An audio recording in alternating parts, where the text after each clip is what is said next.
Kia ora koutou. I just want to begin by acknowledging Ngāi Tahu Whānui, the mana whenua of this place.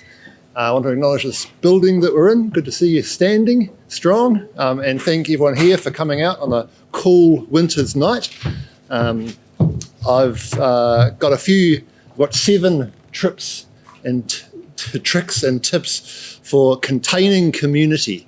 This is a talk that was originally called Igniting Community, and I thought to myself, I don't know if communities want to be ignited.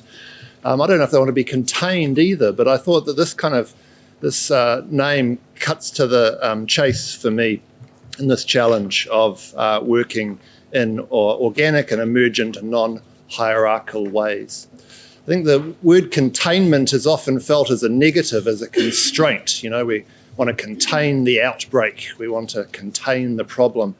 But the reason I've called this talk Containing Community is I think that without a strong container, it's very hard to get anywhere. So if you think about a boat or a car, a vessel or a vehicle, I think those things are needed. And these are the 7 ideas for how to give some form and structure and direction to our projects.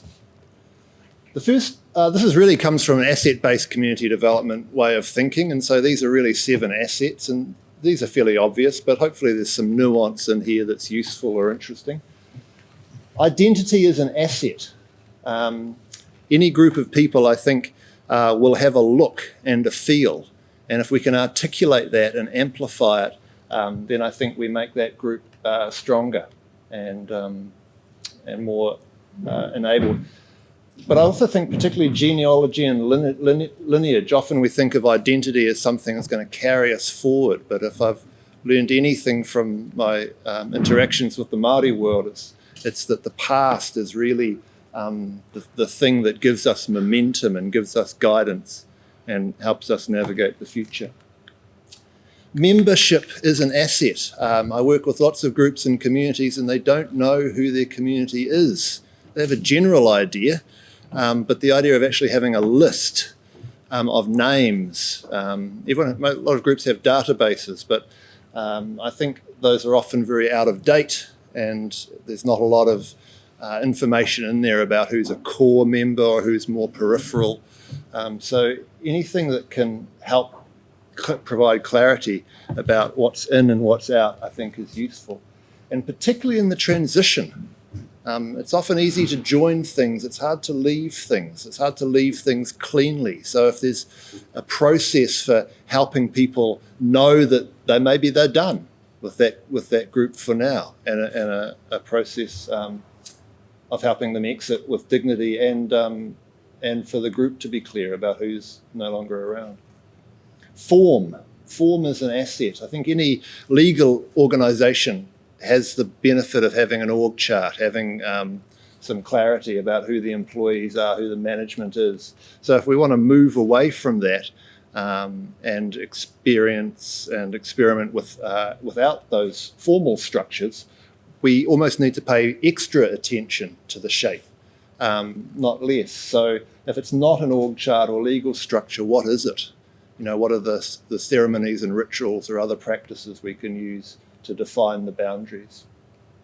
And particularly the type and frequency of the encounter. So in a traditional organisation, we'd have meetings or AGMs. But again, if we're not going to do that, what are the ways that we bring people together?